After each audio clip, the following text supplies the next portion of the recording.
Hi everyone, welcome to chemistry.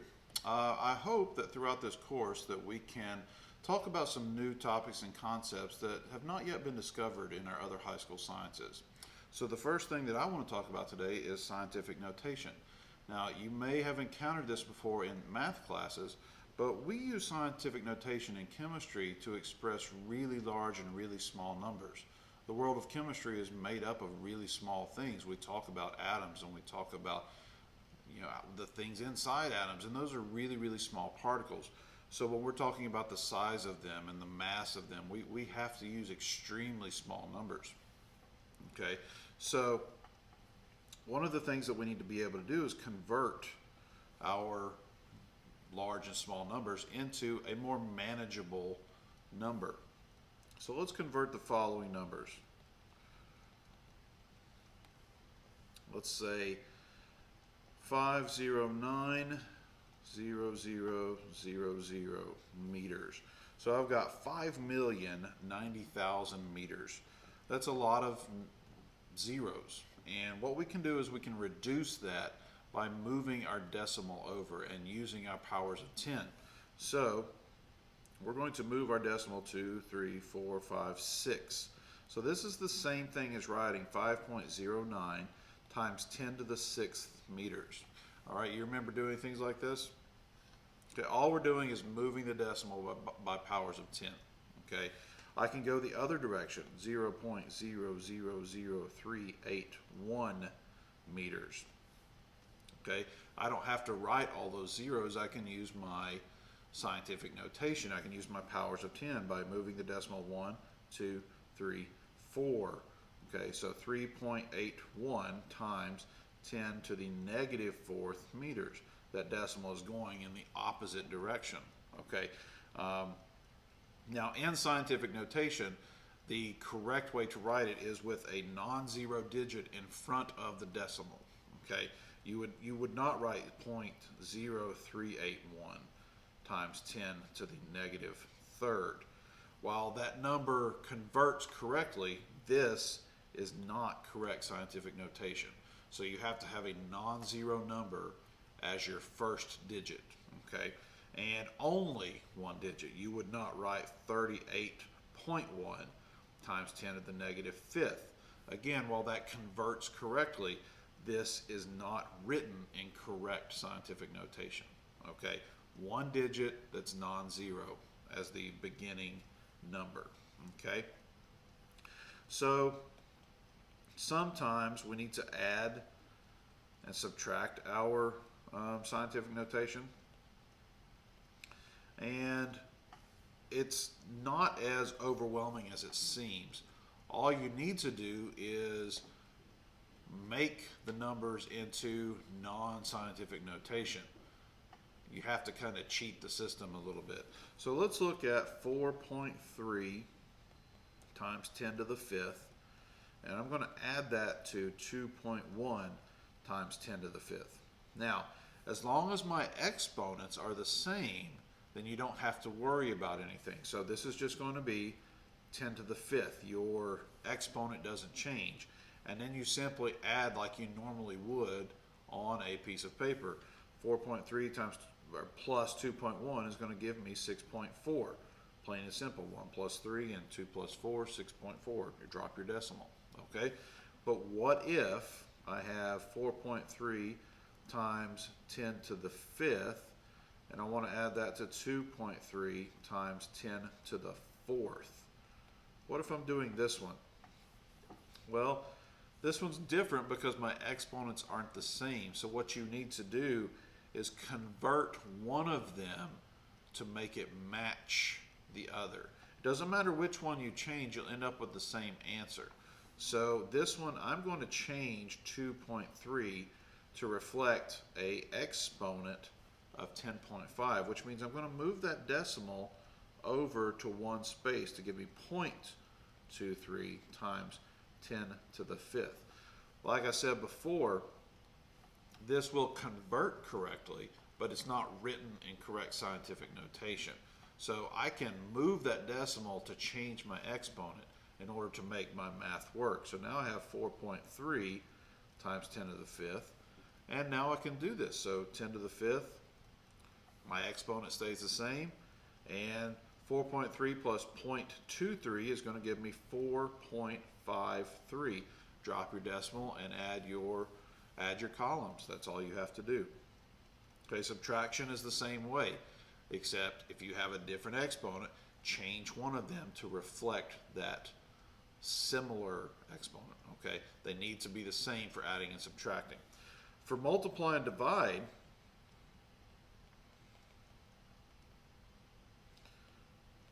it does not have to be the same. So for multiply and divide, we do something different with our exponents. So let's look at 2.0 times 10 to the second, and I'm going to multiply that by 4.0 times 10 to the third. So when we are multiplying exponents, we will add the numbers. If I am dividing, I will subtract the exponents. So let me show you.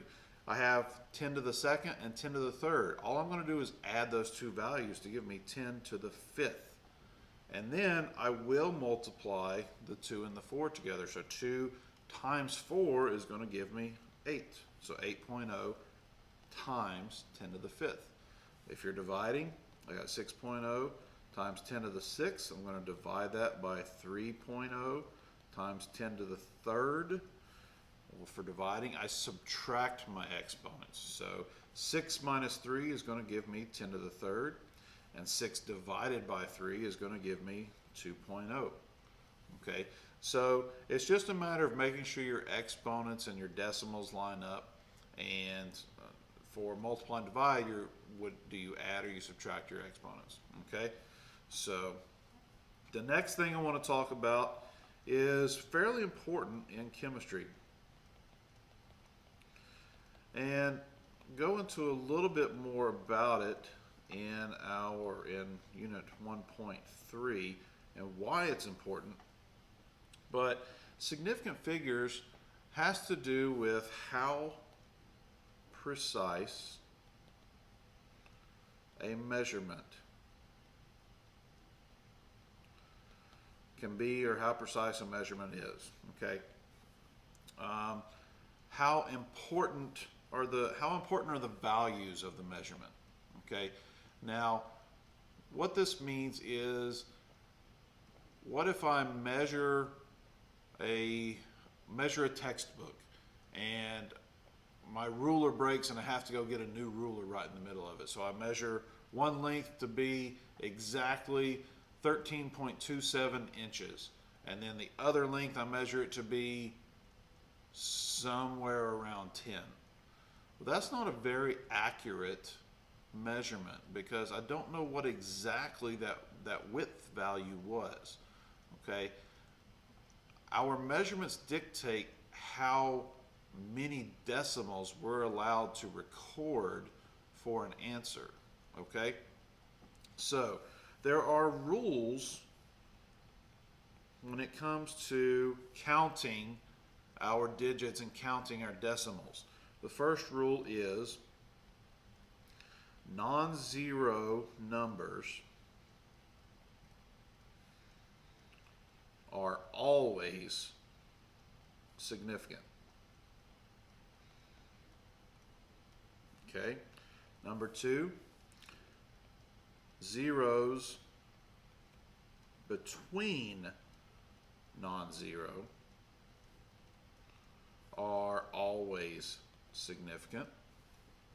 Number three, all zeros to the right of a decimal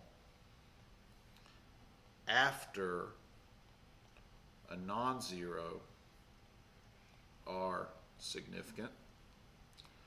And the last rule is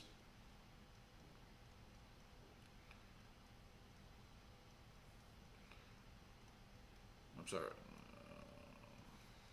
me take that back. to the right of a decimal are significant, and leading zeros are not significant. So I'm going to go through some examples to show you what I mean by this. So non-zero numbers are always significant. So let's say 343. This has 3 significant figures in it. Okay. Number 2, zeros between non-zeros are significant. What if I have 300 and 0, 303? Well, that 0 is in between 2 non-zeros, so that also has 3 significant. Zeros, number 3, all zeros to the right of a decimal are significant. So if I have 303.00, well, that 0.00 tells me that I used a really, really good ruler to measure that, or a really good scale to get that accurate of a reading. So that's going to be 5 significant figures. Or if I have 303.10, that is still 5 significant figures. Zeros after that decimal count unless they are leading zeros, number 4. So leading zeros are meant to be placeholders, like in the example of 0.000 that we did earlier, 381 meters. Well, this is a measured value, yes, but those 3 or 4 zeros to the left, those are called leading zeros. Those are called placeholders, and they are not important when it comes to our final answer of accountability, our final answer of accuracy. So this has 3 significant figures, okay? And sometimes that can get a little confusing, because if it's after a non-zero, 0.000381, this has 4 significant figures, because it's after those non-zeros. That's what I was trying to write in earlier. It's after those non-zeros, but it is after the decimal. Okay, it's not a leading zero. All right. So one way that you can also see this is if I convert this to scientific notation, 3.81 times 10 to the negative 4th meters. Well, this is 3 non-zero numbers. That's 3 significant figures. So that's what I mean by those extra zeros at the beginning are placeholders. Now, there is one way that I have always used that makes it pretty plain and simple to figure out your number of significant figures. And I call this the America rule, okay? Do my best to draw United States there. And on the West Coast, we have the Pacific. And on our East Coast, we have the Atlantic. Now, these are going to represent abbreviations, the P and the A. P is going to stand for present, and A is going to stand for absent. And is the decimal present? Is the decimal absent? And what you can do is you can take any number and put it inside here and use the America rule to figure out your significant figures. So let's look at 0.00481. All right, is there a decimal? Yes. So that means I'm going to start here in the Pacific, and I'm going to go until I get to my first real number, and I'm going to, first non-zero number, excuse me, count it and everything after it. So that means I have 3, okay? If I have an extra 0 here, I'm going to start in the Pacific because I have a decimal. Start in the Pacific, go to my first non-zero number, count it and everything after it. So I have 4 non-zero numbers. Okay, you with me? Now, what if I have 4,282? Is there a decimal? There is not a written decimal. There is an understood decimal at the end, but it's not written. So that's the one thing that tricks people up on this, is that a measured value versus a non-measured value, or a measured value versus an estimated value. If we don't see the decimal, it's not there. So we're going to start in the Atlantic because the decimal is absent. We have, go to our first non-zero number, count it and everything to the left. So this has 4 significant digits. All right. What if I have 5,280? Now we start getting into some estimations. Is there a decimal? No. So I start in the Atlantic. I go to my first non-zero number, count it and everything to the left. So I have 3. That 4,280, that last zero, is an estimation. It's like me looking in my classroom and saying, oh, this room is 20 feet long. I don't know that. I'm just estimating. It might be 23 feet exactly, but I'm just saying 20 feet and I'm estimating. So that last zero is an estimation. But you can use this trick for any number. 67,000. Is there a decimal? No. I start in the Atlantic, it's absent, go to the first non-zero number, count it, and everything to the left, I have 2. You can use this for every number and you'll always get the right number. And it works for scientific notations as well. Okay? So, other than that, that should be about everything that we've discussed. Okay? Next class, we're going to be talking about unit factoring and dimensional analysis. And until then, work together, help each other, and make the world a better place. See ya.